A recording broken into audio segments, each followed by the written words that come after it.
you don't know where you're going if you don't know where you've been. And that's as simple as I can put it. I think along with when he was talking about the 50% non-graduates, I also would like to say we always talk about our young men. Okay.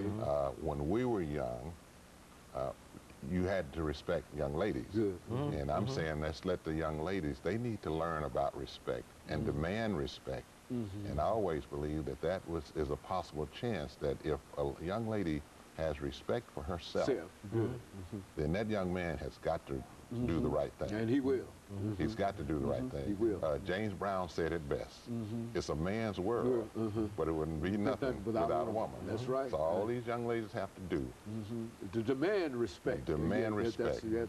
That's right. That's the basis. Yeah, that's the basis. We were taught respect.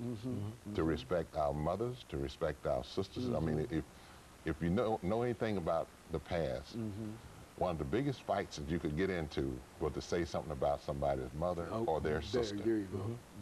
See, because we respected them. All I'm saying to the young ladies is demand respect.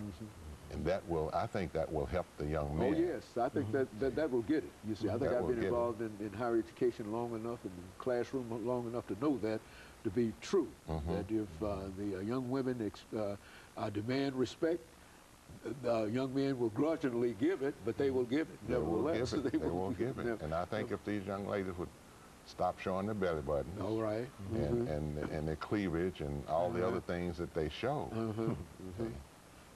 that also will help. Oh yes. You don't have to be in fashion, and we were talking about the drop pants.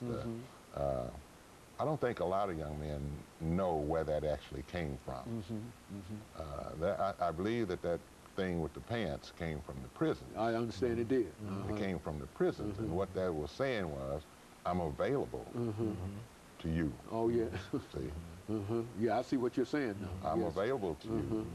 And now they've incorporated into their daily kind of situation without understanding the real meaning of it in a closed society kind of situation. Yeah, I understand that. That's right. Yeah, I think we've crusaded against this for the last 12, 15 years. There's no doubt about it. But nevertheless, I think that every time we get somebody here, we say something to the young men and young women about education and whatever. But one of the things I often hit up on when I speak to this, dealing with young people, is that it's a tremendous privilege that we enjoy being able to receive this education. You know, when you've got a situation and people might talk about increased tuition and et cetera, but if you look at some of the peers of some of these young men in other countries, in countries that are not as fortunate as the United States, they would do anything if they had an opportunity to get any kind of education when they are going to school on the outside with blackboards under trees and et cetera. So we just don't seem to understand that. And these kids, it's all there. I mean, just think what it would have been like in the 60s if we'd had a computer. That's right. That's right. That's right. Or if we could text, or a cell phone. It really would have opened things up. Oh, with the mentality that we had then, these youngsters would be, I don't know, light years ahead of what they are now, simply because of what we would have had. And so it's real determined. Well, what about this idea of mentoring? I mean, we talk about the need for mentors and et cetera. What do the two of you think about that? I think it's something that we need to take a little more seriously. Good.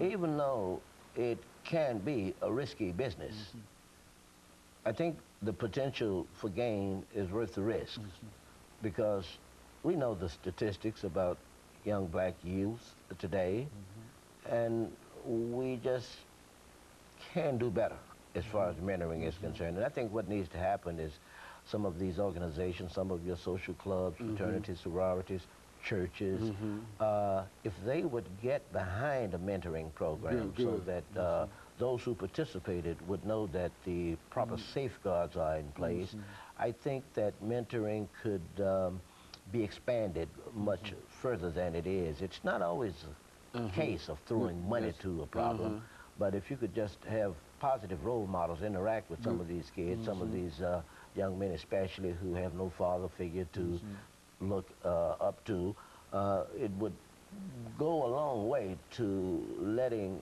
a young African-American male know Good. what it takes to be a man. Good.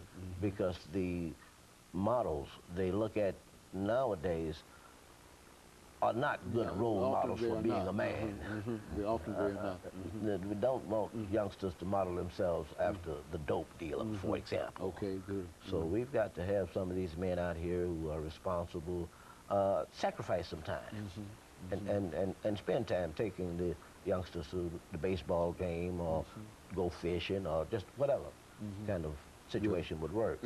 Rip, we've got about 1 minute and 20 seconds before we end the show for today. Some final Well, just comments. about the mentoring. I just had an experience today where a young man invited me to his school, second grader invited me to his school, and he said, I want you to come to my show and tell. And I thought I was just going to be a guest at his show and tell. Didn't know what he was going to talk about. I was the show. I ended up being the show. And That's as a good. young man, That's right. I'm a part of, as the old Africans say, it takes a village. And I'm just a part of a village in his life. And of course, when I see young men in church, I'm always questioning them about their schoolwork, about their clothes, and all that. And they know when they see me, you know, about the ties and those who wear ties, and you know, I don't want them sagging pants. But as a final statement, a lady called me the other day and said that she had a young man that she knew that she wanted me to talk to, and et so people are aware of that, and I think that plays a very, very important part. And let me thank the two of you, as well as the others that we talked to, dealing with this 50th anniversary celebration.